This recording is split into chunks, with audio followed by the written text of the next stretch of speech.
Había elegido el restaurante La Terraza por sus vistas panorámicas de Madrid y ese encanto particular que solo los lugares elevados poseen. La ciudad se extendía como un mar de luces bajo nosotros mientras el camarero nos guiaba hasta una larga mesa adornada con pequeñas macetas de romero y tomillo.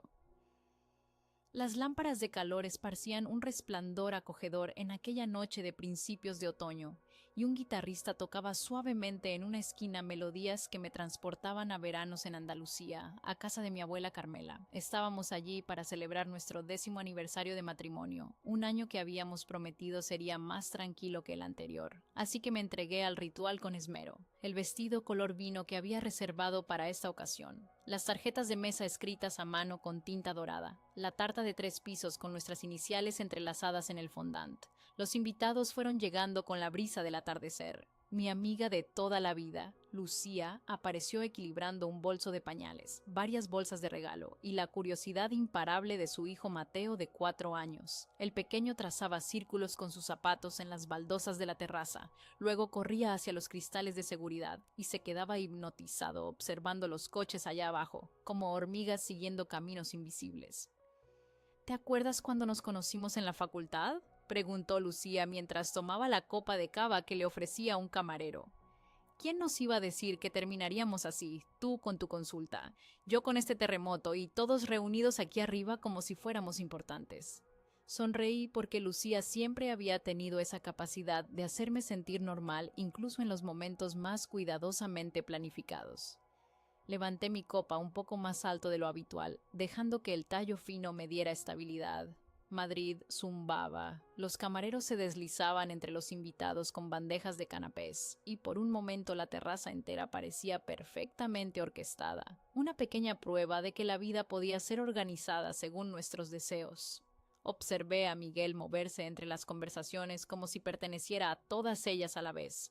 Conocía al sumiller por su nombre, agradecía al encargado por los calentadores extra, me besaba ligeramente en la mejilla como recordándose a sí mismo que debía mostrar cariño en público. Me repetía mentalmente que tenía que coleccionar estos detalles como dijes en una pulsera, la manera en que el atardecer doraba los bordes de los edificios, el sabor a pera del cava, la certeza tranquila de haber construido un círculo lo suficientemente fuerte como para sostenernos. Mis padres llegaron puntuales como siempre, papá con su eterna chaqueta de tweed a pesar del calor, mamá con un nuevo peinado que la hacía parecer más joven. Se integraron al grupo con naturalidad, aunque noté la mirada evaluadora de mi madre recorriendo la terraza, calculando mentalmente el coste de todo, su forma silenciosa de preguntarse si estábamos gastando más de lo que debíamos. Todo muy bonito, hija, susurró mientras me abrazaba. Pero no hacía falta tanto despliegue. Es solo una vez al año, mamá, respondí con una sonrisa ensayada. Además, la consulta va bien.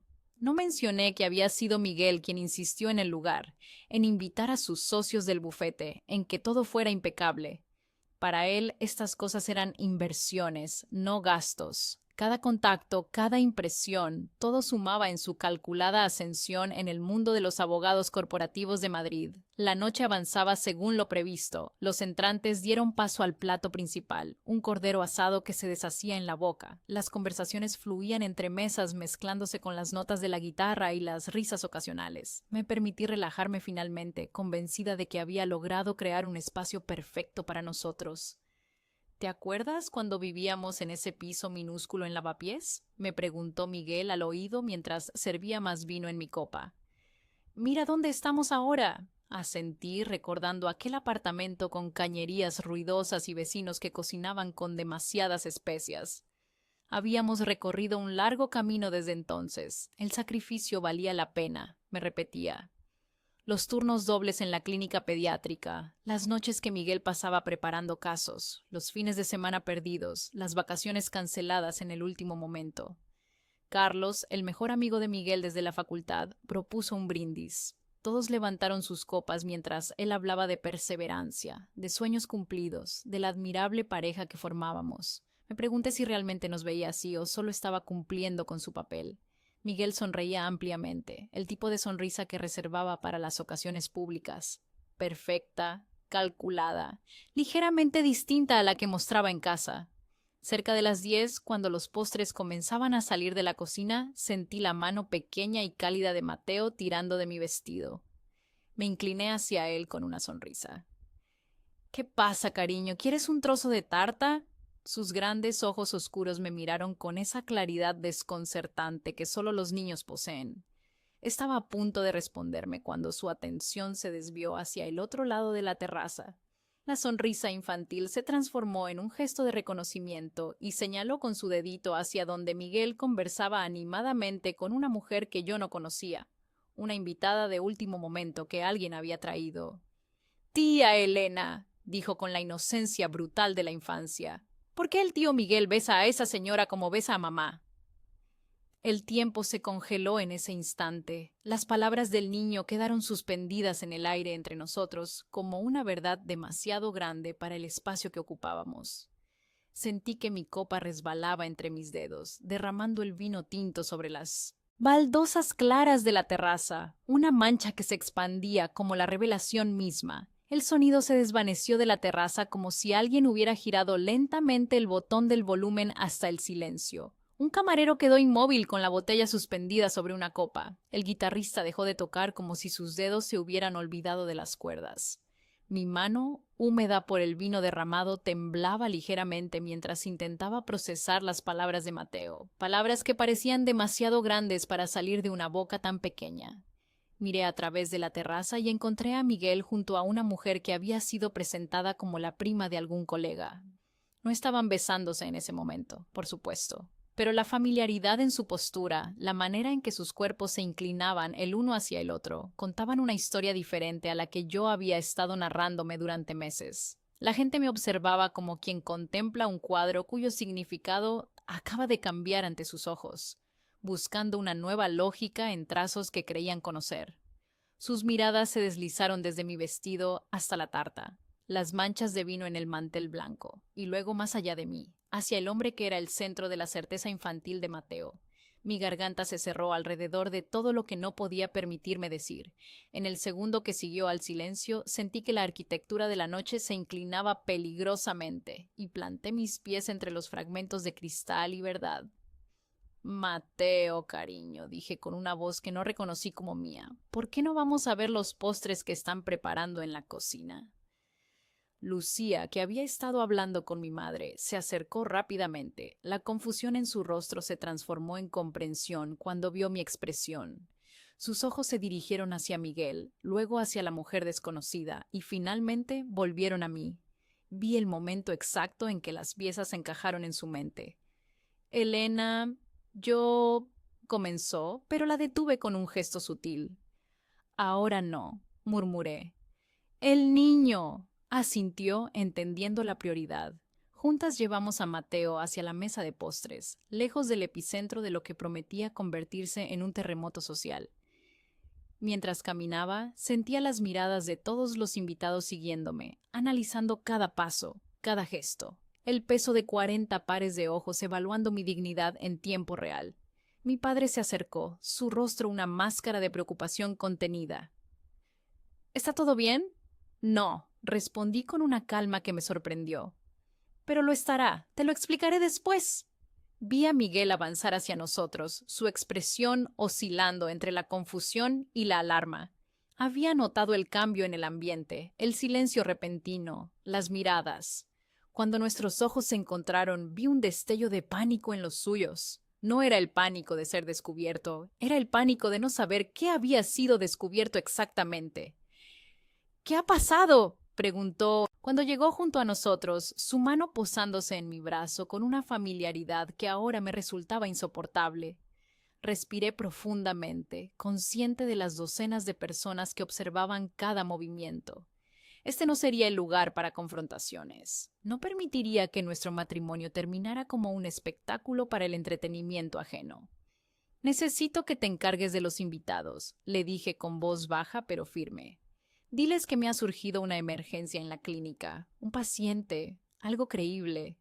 Elena, ¿qué? Ahora, Miguel, insistí, mi voz cortante como un bisturí. Ahora mismo. Se alejó, desconcertado pero obediente.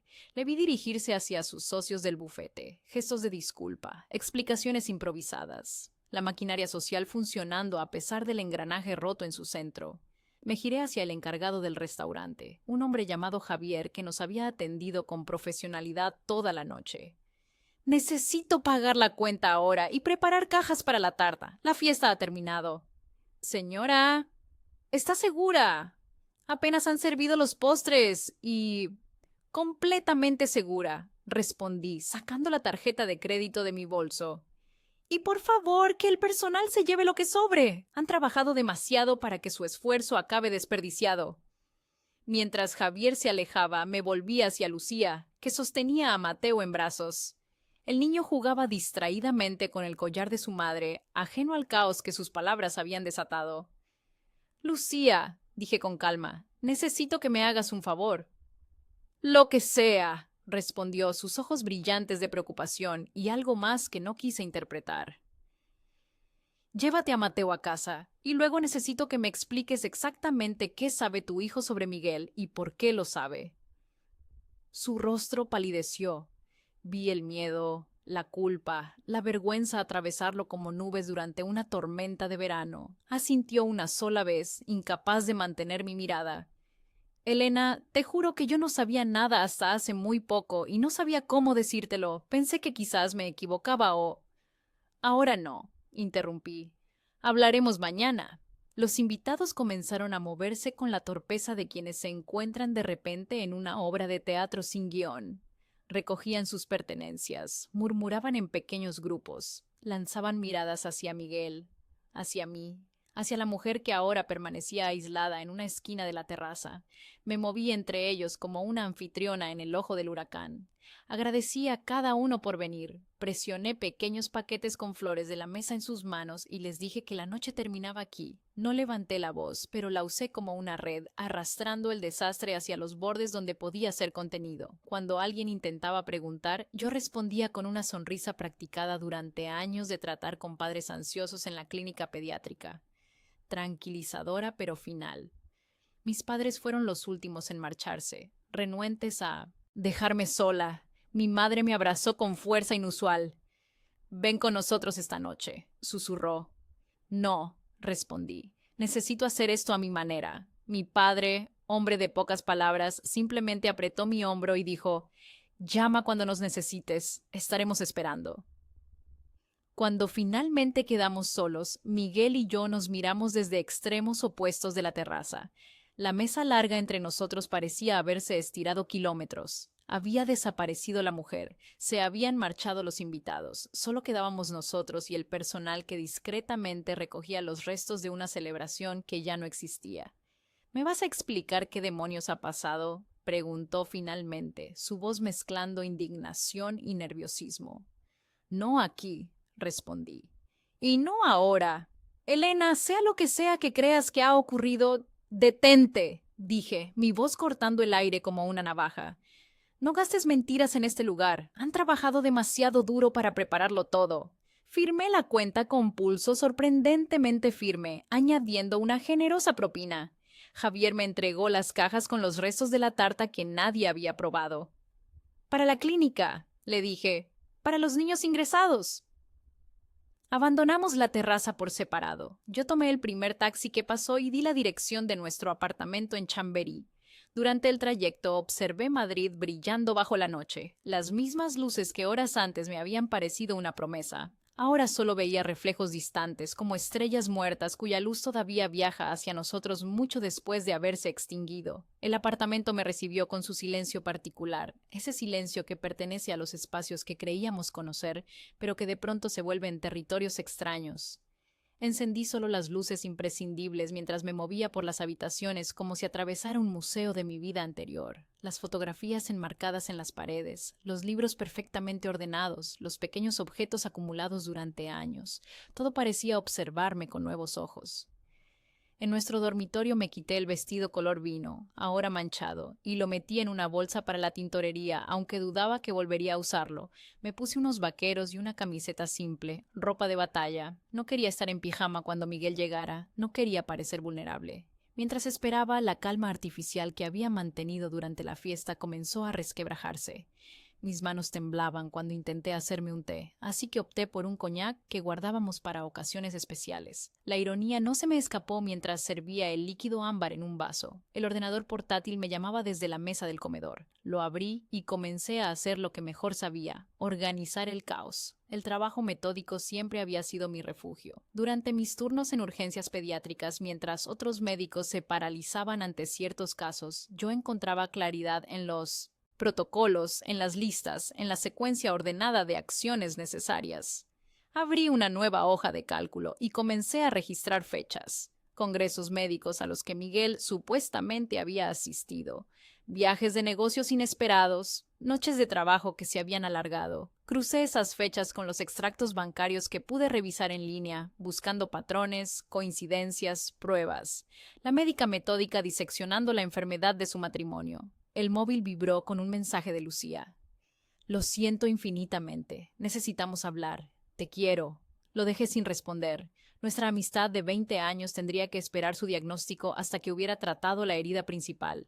Cerca de la medianoche, la puerta del apartamento se abrió y se cerró suavemente. Los pasos de Miguel en el pasillo sonaban diferentes, cautelosos, como si caminara sobre cristal roto. Cuando entró en el salón, vi que se había quitado la corbata y los primeros botones de su camisa estaban desabrochados. Parecía más viejo de lo que lo había visto esa mañana. Elena, comenzó, pero lo detuve con un gesto. Siéntate, por favor, dije, señalando el sillón frente a mí. La mesa baja del café nos separaba como una frontera recién establecida. Se sentó, pasándose una mano por el pelo con ese gesto nervioso que conocía tan bien. Sus ojos recorrieron la habitación, deteniéndose en la pantalla iluminada del ordenador, en el vaso de coñac, en mis manos ahora perfectamente quietas sobre mi regazo. ¿Vas a explicarme qué pasó en la fiesta?, preguntó finalmente. Creo que esa línea me corresponde a mí, respondí, mi voz sorprendentemente firme. Mateo dijo algo interesante esta noche. Mencionó haberte visto besando a alguien. Como ves a mamá, fueron sus palabras exactas. El color abandonó su rostro tan rápidamente que pude ver el momento preciso en que la sangre retrocedió. Sus labios se entreabrieron, pero ningún sonido salió de ellos. No estoy interesada en una negación, Miguel, continué. Lo que quiero saber es cómo un niño de 4 años sabe algo así. Miguel se inclinó hacia adelante, apoyando los codos en las rodillas. Por un momento pensé que iba a derrumbarse, pero luego enderezó la espalda como si acabara de recordar quién era. Miguel Alarcón, abogado corporativo, hombre que no perdía el control. Ha sido un malentendido, dijo finalmente. Mateo debe habernos visto saludándonos. Ya sabes cómo son los niños, confunden las cosas.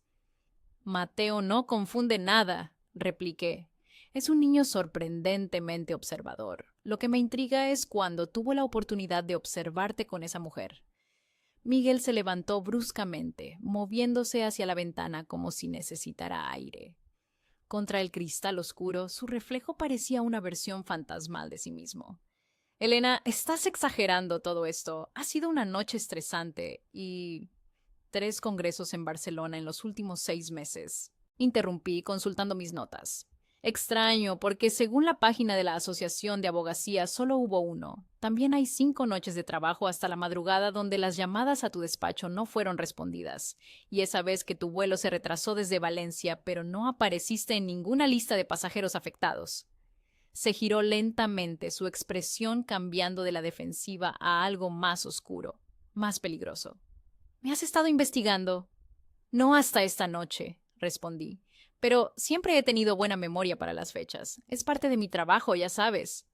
Regresó al sillón y se dejó caer pesadamente. Nos miramos a través del pequeño abismo que había surgido entre nosotros, un vacío que parecía expandirse con cada segundo de silencio. No es lo que crees, dijo finalmente. ¿Y qué es exactamente lo que creo, Miguel? Que hay algo serio, que significa algo. Una risa amarga escapó de mi garganta. ¿Estás sugiriendo que me debería sentir mejor porque tu infidelidad no es seria? ¿Porque no significa nada? No dije eso, protestó, su voz elevándose por primera vez.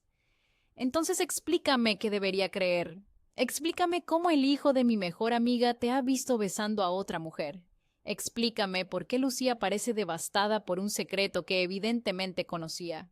Explícame todo esto de una manera que tenga sentido, porque mi comprensión actual está destrozando 10 años de matrimonio. Miguel se levantó de nuevo, esta vez dirigiéndose al mueble bar. Se sirvió un whisky, bebiéndolo de un trago antes de servirse otro. Cuando se volvió hacia mí, sus ojos tenían esa mirada que reservaba para los juicios difíciles, calculadora, midiendo el terreno. Ha sido un error, admitió finalmente, uno que nunca debió ocurrir y que lamento profundamente, pero no significa nada, Elena. Es solo algo que pasó. ¿Con quién? Pregunté, aunque ya estaba formando una sospecha terrible en mi mente. Desvió la mirada, confirmando lo peor. Con Sandra, murmuró. La habitación pareció contraerse a mi alrededor. Sandra, la esposa de Carlos, el mejor amigo de Miguel. La madre de Mateo, la mujer que se sentaba en mi consulta cuando su hijo tenía fiebre, que me preguntaba por mi trabajo mientras yo atendía a su pequeño. La mujer que sonreía en barbacoas dominicales mientras yo servía ensalada en su plato. Dios mío, susurré. Dime que no es cierto.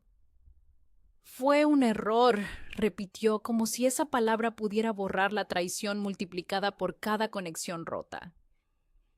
Empezó hace unos meses, después del viaje a Alicante. Estábamos bebidos. Carlos se había quedado dormido y simplemente ocurrió. Y siguió ocurriendo, completé. Lo suficiente como para que Mateo os viera juntos. Lo suficiente como para que Lucía lo supiera. Lucía nos vio una vez, admitió Miguel, su voz apenas audible. En el centro comercial. Estábamos... No importa qué estábamos haciendo. Nos vio. Nos confrontó. Sandra le juró que terminaría conmigo, que había sido un desliz. Pero no terminó. Dije, no era una pregunta. Miguel negó con la cabeza lentamente.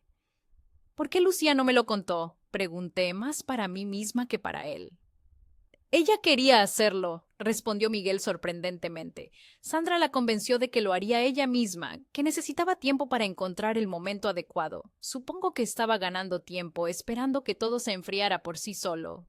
Me levanté, necesitando moverme, necesitando sentir que podía alejarme físicamente de esta conversación, aunque fuera imposible.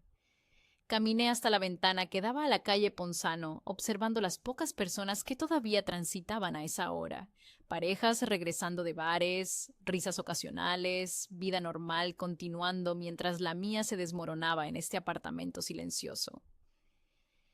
¿Qué quieres que haga? Preguntó Miguel finalmente, rompiendo el largo silencio. Me giré hacia él, viéndolo realmente por primera vez en toda la noche. Un hombre que había creído conocer mejor que a nadie, ahora convertido en un extraño familiar. Quiero que te vayas, respondí con una calma que me sorprendió. Esta noche, recoge lo esencial y busca un hotel. Mañana podemos hablar de arreglos temporales mientras decidimos qué hacer con todo esto. Elena, por favor, comenzó dando un paso hacia mí. Podemos arreglarlo. Ha sido un error terrible, pero 10 años no se tiran así. No se tiraron esta noche, Miguel, interrumpí. Se tiraron cada vez que elegiste mentirme, cada vez que elegiste a Sandra, cada vez que construiste esta red de engaños que ahora ha atrapado no solo a nosotros, sino a nuestros amigos, a un niño inocente. Se detuvo, el peso de mis palabras finalmente atravesando su armadura de justificaciones. Te daré tiempo, dijo finalmente, pero quiero que sepas que lucharé por nosotros, por todo lo que hemos construido. Eso es exactamente el problema, respondí mientras me dirigía a nuestro dormitorio. Yo creía que estábamos construyendo lo mismo. Amanecí sola en nuestro apartamento, con esa extraña sensación de despertar en un espacio que ya no me pertenecía del todo. Miguel se había marchado cerca de las 2 de la madrugada, llevándose una maleta con lo imprescindible y dejando un silencio que resonaba en cada rincón. Durante esas primeras horas de la mañana me moví como una sonámbula. Preparé café por costumbre, abrí y cerré armarios sin propósito. Miré fijamente la pared mientras el agua de la ducha corría sobre mi espalda. Llamé al hospital para pedir unos días libres, algo que nunca había hecho fuera de las vacaciones programadas. Mi jefe, el doctor Ferrer, no preguntó detalles cuando mencioné asuntos personales urgentes. Quizás percibió algo en mi voz, o quizás la extrañeza de la solicitud fue suficiente para entender que no era momento de indagar. «Tómate el tiempo que necesites, Elena», dijo simplemente. «Tus pacientes estarán bien atendidos». El teléfono comenzó a sonar apenas colgué. Llamadas de mi madre, de algunas amigas que habían estado en la fiesta, mensajes de Lucía que se acumulaban sin respuesta. No me sentía capaz de hablar con nadie todavía, así que dejé que la tecnología actuara como barrera entre mi dolor y el mundo. A media mañana, el timbre sonó. Por un momento irracional pensé que sería Miguel, aunque sabía que él tenía llaves. Al abrir, encontré a mi hermana Ana, con una bolsa de churros recién hechos y esa expresión de determinación que la caracterizaba desde pequeña. «No me vas a dejar fuera», anunció mientras entraba sin esperar invitación.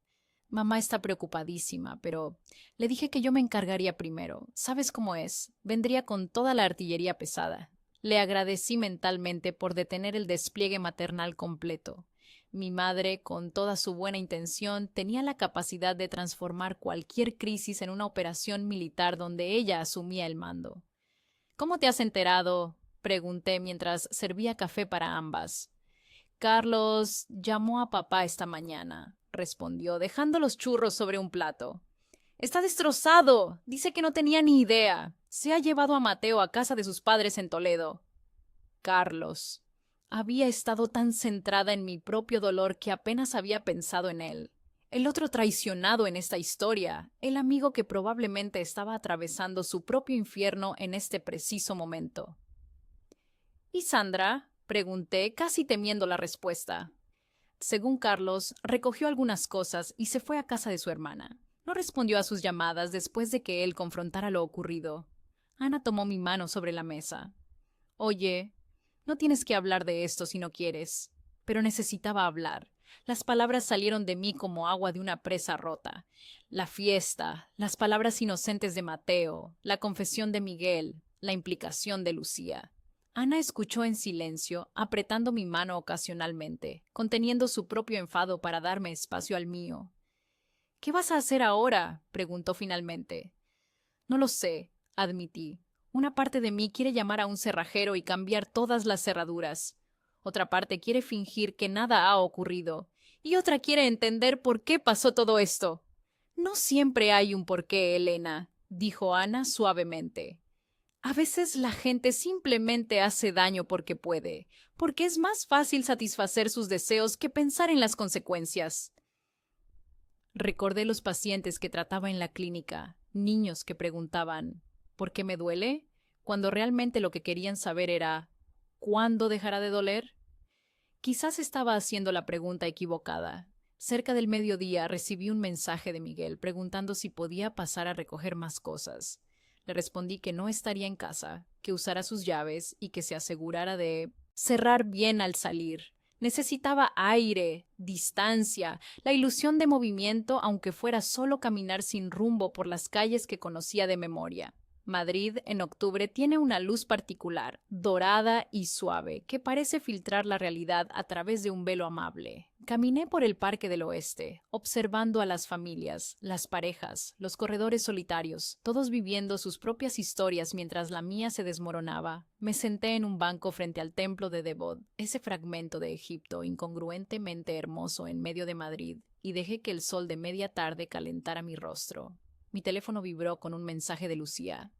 «Estoy en Café Comercial. Por favor, ven, te lo debo». Dudé.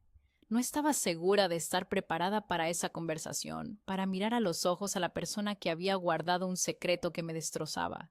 Pero el Café Comercial estaba a solo unas calles de distancia, y quizás las respuestas que necesitaba no vendrían de Miguel, sino de ella. El café histórico estaba casi vacío a esa hora. Lucía ocupaba una mesa en el rincón más alejado, con una taza de té intacta frente a ella. Cuando me vio entrar, su rostro se transformó en una mezcla de alivio y terror. Nos conocíamos desde la facultad, habíamos compartido piso, exámenes, primeros trabajos, rupturas. Ella había sido mi testigo en la boda con Miguel, y ahora parecíamos dos extrañas unidas por una herida común. «Gracias por venir», dijo cuando me senté frente a ella. Tenía los ojos hinchados de llorar y las manos le temblaban ligeramente.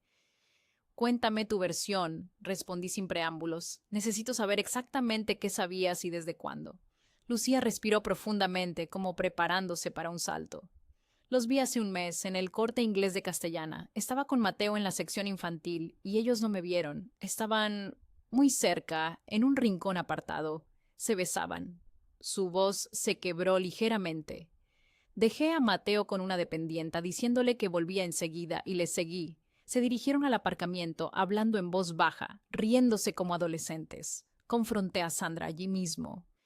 ¿Y Miguel?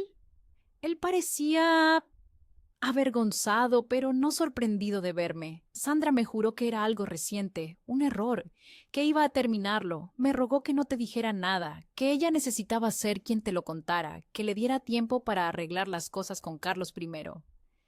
¿Y le creíste? Pregunté, sintiendo cómo la ira comenzaba a desplazar al dolor. No exactamente, admitió Lucía. Le di una semana. Cuando pasó y no había hecho nada, la confronté nuevamente. Discutimos. Ella me dijo cosas sobre Miguel y sobre ti, sobre vuestro matrimonio que me hicieron dudar. ¿Qué cosas? Que no eras feliz realmente, que Miguel y tú apenas os veíais, que quizás era mejor para todos mantener el statu quo un tiempo más. Solté una risa amarga. ¿Y decidiste que era mejor para mí vivir en una mentira? ¿Tú, que me conoces desde hace 20 años? Lo sé, susurró, lágrimas deslizándose por sus mejillas. No tengo excusa. Me convencí de que estaba protegiendo a Mateo, a Carlos, pero la verdad es que tuve miedo. Miedo de perderte, de ser la mensajera. La miré. Esta mujer que había sido como una hermana, ahora reducida a una conspiradora en mi dolor. Sentí lástima por ella, por mí, por todos nosotros atrapados en esta red de mentiras y verdades a medias. ¿Sabe Mateo algo más? Pregunté finalmente. No conscientemente, pero los niños absorben todo. Un día, hace unas semanas, Sandra llevó a Mateo a casa de sus padres y Miguel estaba allí, aparentemente para recoger unos documentos de Carlos, pero dejó la frase sin terminar. Mateo los vio juntos varias veces en contextos que para un adulto serían sospechosos, pero que para un niño son solo parte del paisaje. Hasta que no lo fueron más, concluí. Hasta que su cerebro infantil conectó los puntos que los adultos creíamos invisibles. Lucía asintió, miserable. Lo siento tanto, Elena. Debí contártelo inmediatamente. Sí, debiste hacerlo, respondí levantándome. Pero todos hemos fallado a alguien en esta historia. Tú a mí, yo a mí misma por no ver lo que ocurría, Miguel y Sandra a todos. Dejé un billete sobre la mesa para pagar un café que no había pedido y me dirigí hacia la puerta. Lucía me llamó, su voz quebrada por el llanto. ¿Me perdonarás algún día? Me detuve, mirando hacia atrás. El café histórico, con sus espejos antiguos y su luz ambiental, parecía el escenario perfecto para este momento de verdades dolorosas. No lo sé, respondí honestamente. Pero hoy no puedo ser la persona que te absuelve, Lucía. Hoy necesito ser la persona que se salva a sí misma. Los días siguientes transcurrieron con esa cualidad irreal que tienen las crisis, momentos de claridad cristalina alternados con horas borrosas que apenas podía recordar después. Me moví entre abogados recomendados por colegas, bancos donde separé nuestras finanzas y el hospital, donde finalmente regresé tras 3 días de ausencia. El trabajo fue un refugio, un lugar donde mis decisiones todavía salvaban vidas, donde mi competencia permanecía intacta. Miguel llamaba diariamente. Al principio no contesté. Luego establecí reglas estrictas, solo mensajes de texto, solo sobre temas prácticos. Le pedí tiempo y espacio, palabras que sonaban a cliché, pero que necesitaba desesperadamente. Él aceptó mis términos con una humildad que nunca le había visto, quizás entendiendo finalmente la magnitud de lo que había destruido. Una semana después de la fiesta de aniversario, recibí una llamada inesperada. Era Carlos. Elena. Su voz sonaba ronca, como si hubiera estado gritando o llorando. «Necesito verte». Acordamos encontrarnos en un pequeño parque cerca del hospital después de mi turno. Cuando llegué, Carlos ya estaba allí, sentado en un banco con aspecto de no haber dormido en días. El hombre que había sido el alma de tantas reuniones sociales, siempre con una anécdota o un chiste listo, ahora parecía haberse encogido dentro de su propia piel. «Gracias por venir», dijo mientras me sentaba junto a él, manteniendo una distancia prudente. «No sabía si querrías verme». «¿Por qué no querría?», pregunté. «No has hecho nada malo», soltó una risa sin humor. «¿No? ¿No es culpa mía por no ver lo que ocurría delante de mis narices, por estar tan ocupado con el trabajo que ni siquiera noté que mi esposa y mi mejor amigo...?» Se detuvo, incapaz de completar la frase. «Si vamos a jugar a ese juego, entonces yo soy igual de culpable», respondí. «Tampoco vi nada». Nos quedamos en silencio, observando a un grupo de niños que jugaban cerca, ajenos al drama adulto que se desarrollaba a pocos metros. Me pregunté si Mateo estaría bien, si entendería por qué de repente su mundo familiar se había transformado. «¿Cómo está Mateo?», pregunté finalmente. «Confundido», respondió Carlos. «Sabe que algo va mal, pero no entiende exactamente qué. Mi madre está ayudando mucho, pero la pregunta por Sandra constantemente». «Lo siento», murmuré sintiendo una punzada de culpa por el pequeño involuntario mensajero de nuestra tragedia. Carlos se inclinó hacia adelante, apoyando los codos en las rodillas. «Elena, hay algo que deberías saber, algo que descubrí después de hablar con Sandra». Una sensación de frío se extendió por mi espalda. «¿Qué es?» «Esto no comenzó hace unos meses, como Miguel te dijo». Carlos habló mirando al suelo como si las palabras fueran demasiado pesadas para mantener la cabeza erguida. «Ha estado ocurriendo intermitentemente durante casi 2 años. El mundo pareció detenerse un instante. 2 años, no un desliz, no un error momentáneo, sino una relación paralela que había existido mientras yo trabajaba turnos dobles, mientras planeaba vacaciones que luego se cancelaban por emergencias en el bufete, mientras me culpaba por no estar más presente en nuestro matrimonio. Parece que comenzó durante aquel viaje a Marbella, cuando dejaste la playa antes para cubrir una emergencia en la clínica», continuó Carlos. «Según Sandra, han estado viéndose en un apartamento que uno de los clientes de Miguel le presta ocasionalmente, un lugar en Arturo Soria». Respiré profundamente, intentando mantener la compostura. «¿Cómo lo descubriste?» Sandra finalmente confesó todo cuando la confronté. Creo que esperaba que si decía la verdad completa, de alguna manera sería más fácil para mí perdonarla. Sacudió la cabeza, como si la honestidad a estas alturas cambiara algo. Recordé todas las veces que Miguel había mencionado reuniones en esa zona de Madrid, comidas de trabajo, visitas a clientes, pequeñas mentiras que construían una realidad alternativa donde él era simplemente un abogado dedicado y yo la esposa comprensiva que aceptaba sus largas ausencias. «¿Has decidido qué harás?», pregunté. «El divorcio está en marcha», respondió Carlos sin vacilar.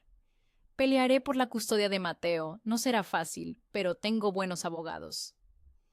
«Miguel no es el abogado de Sandra, ¿verdad?», la idea me golpeó de repente. «No», Carlos sonrió con amargura. «Incluso ellos tienen límites, aparentemente».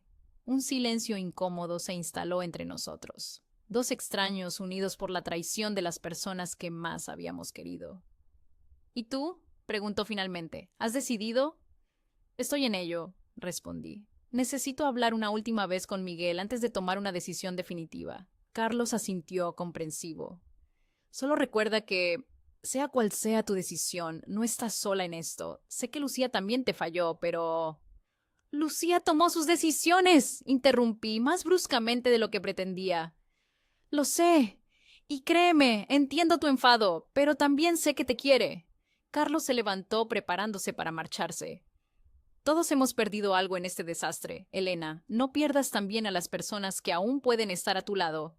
Le observé alejarse, sus palabras resonando en mi mente mientras regresaba al apartamento. Al entrar, sentí inmediatamente que algo había cambiado. Había un ramo de lirios blancos en la mesa del comedor, mis flores favoritas. Junto a ellos, un sobre con mi nombre escrito en la inconfundible letra de Miguel. Dentro encontré una carta de 2 páginas y un juego de llaves. La carta era una confesión completa, confirmando todo lo que Carlos me había contado y más. Miguel detallaba cómo había comenzado como una atracción que creyó poder controlar, cómo se había convertido en encuentros clandestinos, cómo había intentado terminar varias veces pero siempre regresaba. Admitía haberse enamorado de Sandra, aunque insistía en que nunca había dejado de quererme a mí también, como si eso fuera algún tipo de consuelo. Las llaves, explicaba, eran del apartamento en Arturo Soria. El propietario, un cliente agradecido, se lo había cedido temporalmente. Miguel lo había vaciado completamente y me ofrecía visitarlo si necesitaba ver el escenario del engaño para encontrar algún tipo de cierre. La idea me revolvió el estómago. No necesitaba ver las paredes que habían sido testigos de su traición. La cama donde habían estado juntos mientras yo atendía emergencias pediátricas o preparaba cenas de aniversario que luego se enfriaban en su ausencia. Llamé a Miguel esa misma noche. Respondió al primer tono, como si hubiera estado esperando junto al teléfono. He leído tu carta, dije sin saludar. Elena, su voz sonaba cautelosa, esperanzada. Gracias por llamar. Necesito saber una cosa más, continué. Y necesito que sea la verdad absoluta esta vez. Lo que sea, respondió rápidamente. ¿Hay algo más que debería saber? Algo que quizás Carlos no sepa, o que Sandra no haya confesado. Un silencio largo, demasiado largo. Sentí que mi corazón se detenía, preparándose para un nuevo golpe. Cuando estuviste en aquel congreso en Valencia el año pasado, comenzó Miguel, su voz apenas audible. Sandra y yo llevamos a Mateo al retiro. Nos encontramos con los Morales, ¿te acuerdas? Tu jefe y su esposa. Los Morales. El doctor Ferrer y María, su esposa, que casualmente habían mencionado durante una cena en casa haberme visto con mi familia en el parque. Yo lo había atribuido a una confusión. Quizás me habían visto con mi hermana y su hijo. Miguel había permanecido extrañamente callado durante esa conversación. Ellos creyeron que éramos una familia, continuó Miguel, que Sandra era tú, que Mateo era nuestro hijo, y no los corregí. La revelación me golpeó como una bofetada. No era solo la infidelidad física, la mentira continuada. Era esa apropiación de una vida que yo había deseado y que nunca había llegado. Un hijo, paseos de domingo por el retiro, la imagen perfecta de una familia feliz. Entiendo, dije, mi voz extrañamente controlada. Gracias por tu honestidad. Elena, por favor, su voz se quebró. Sé que he cometido errores imperdonables, pero si me das una oportunidad... No hoy, Miguel, interrumpí. Necesito procesar esto.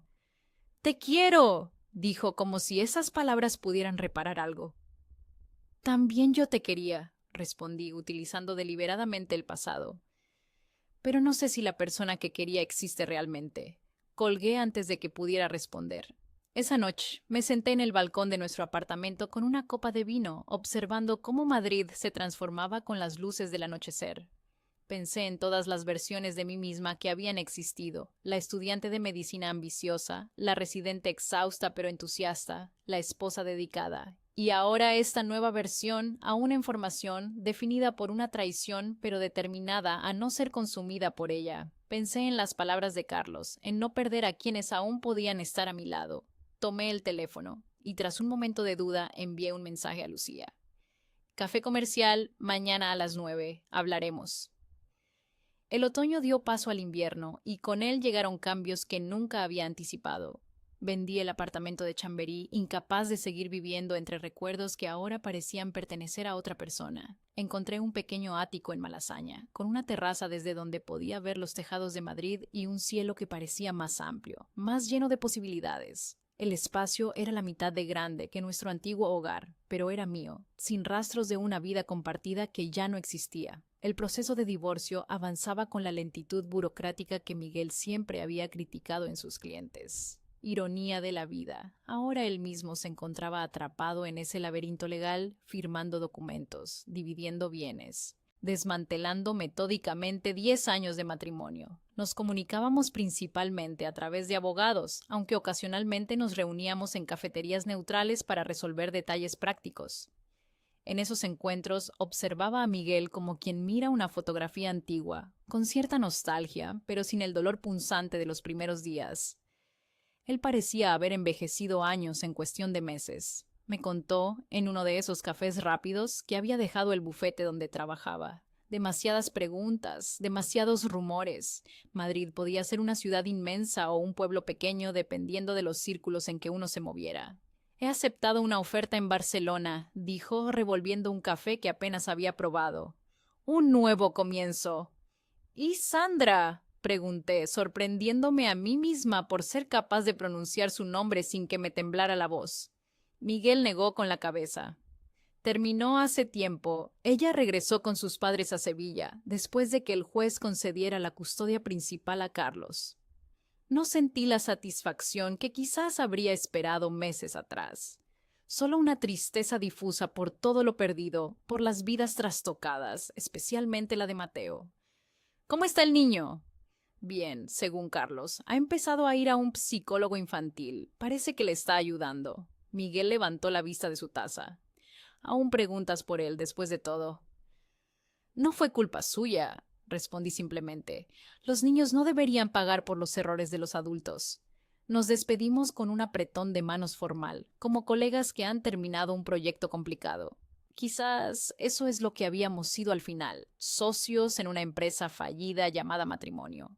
En el hospital, mi vida profesional florecía en medio del caos personal. El doctor Ferrer me ofreció coordinar un nuevo programa de atención pediátrica para familias con recursos limitados. Era un reto que requería todas mis habilidades y energía, exactamente lo que necesitaba para no hundirme en la autocompasión.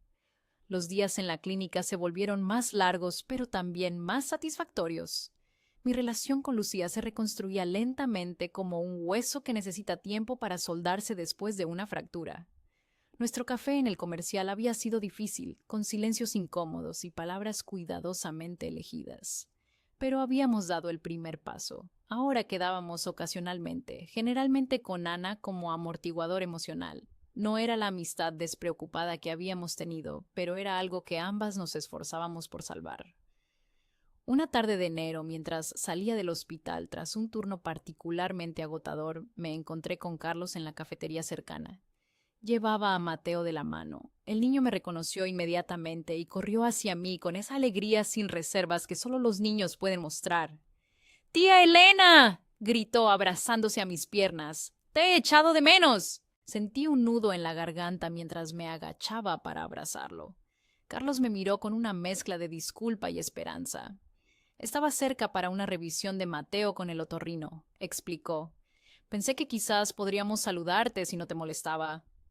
Claro que no me molesta, respondí, acariciando el pelo de Mateo. ¿Cómo estás, pequeño? Bien. Vivo con papá en una casa nueva. Tiene una habitación solo para mis juguetes, y vamos a tener un perrito cuando sea un poco más mayor. Sonreí ante su entusiasmo, maravillándome de la capacidad infantil para adaptarse, para seguir adelante sin los rencores y complicaciones que los adultos arrastramos como cadenas. Carlos me invitó a tomar un café mientras Mateo dibujaba en una libreta que siempre llevaba consigo. Me contó que había pedido una reducción de jornada para pasar más tiempo con su hijo, que estaba aprendiendo a cocinar algo más que pasta, que había días difíciles pero también momentos de felicidad inesperada. Te admiro, Elena, dijo de repente, por cómo manejaste todo desde el principio, con dignidad. No siempre me sentí muy digna, confesé. Hubo noches enteras de llorar con helado de chocolate y vino barato. Aún así, insistió, fuiste valiente cuando yo me estaba derrumbando. Después de despedirnos, caminé hacia mi nuevo hogar con una sensación de ligereza que no había experimentado en meses. Había sobrevivido a la tormenta. Estaba reconstruyendo mi vida, pieza a pieza, relación a relación. Esa noche recibí una llamada de Ana. Su voz sonaba extrañamente nerviosa.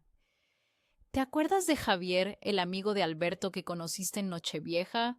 Recordaba vagamente a un hombre alto con gafas, profesor de literatura en la universidad. Habíamos intercambiado algunas palabras sobre García Márquez mientras servían las uvas. Vagamente, respondí. ¿Por qué? Me ha preguntado si podría darte su número. Al parecer le causaste buena impresión y quiere invitarte a un café. Ana hizo una pausa.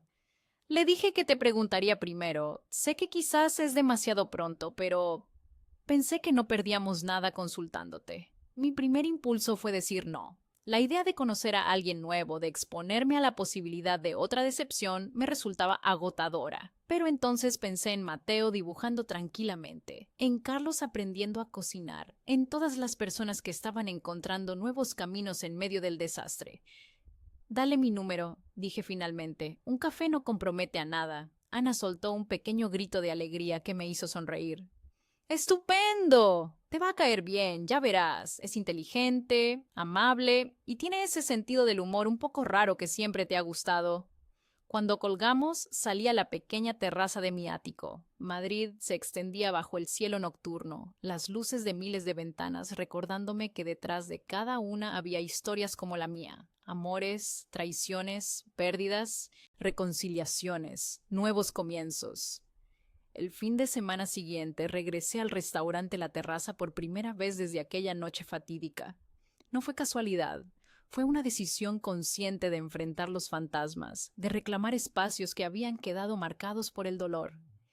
Esta vez fui sola, pedí una mesa junto al cristal y observé la ciudad mientras el sol comenzaba a ponerse. Javier, el encargado que tan amablemente me había tratado la noche de mi aniversario, me reconoció inmediatamente. Doctora Vega, dijo con una sonrisa cálida, es un placer verla de nuevo. Gracias, respondí. Quería volver en mejores circunstancias. Asintió, comprendiendo sin necesidad de más explicaciones. Me trajo una copa del mismo vino que había bebido aquella noche, cortesía de la casa, y me dejó con mis pensamientos. Desde aquella mesa, Madrid parecía la misma ciudad de siempre y a la vez completamente diferente. O quizás era yo quien había cambiado. La mujer que había planeado meticulosamente un aniversario perfecto ya no existía. En su lugar estaba esta nueva versión de mí misma, más cautelosa pero también más auténtica, con cicatrices que ya no me avergonzaban. Mi teléfono vibró con un mensaje de un número desconocido. Hola Elena, soy Javier, el amigo de Alberto. Ana me ha dado tu número. Me preguntaba si te apetecería tomar ese café el próximo miércoles. Sin presiones. Sonreí ante la coincidencia del nombre con el encargado del restaurante. Quizás era una señal, o quizás simplemente una casualidad más en una vida llena de ellas. Respondí. El miércoles suena bien. Conozco una cafetería estupenda en Malasaña. Guardé el teléfono y me dediqué a contemplar cómo la luz del atardecer transformaba los edificios de Madrid. No sabía si aquel café con Javier se convertiría en algo más o simplemente sería una anécdota en mi nuevo camino. No sabía si algún día perdonaría completamente a Miguel, a Sandra, a Lucía, a mí misma. No sabía cuántas más pérdidas y alegrías me esperaban. Lo único que sabía con certeza, mientras levantaba mi copa en un brindis silencioso hacia el horizonte, era que había sobrevivido, que seguiría sobreviviendo y que, paso a paso, estaba aprendiendo a vivir de nuevo bajo este cielo madrileño que había presenciado tantos finales y comienzos antes que el mío.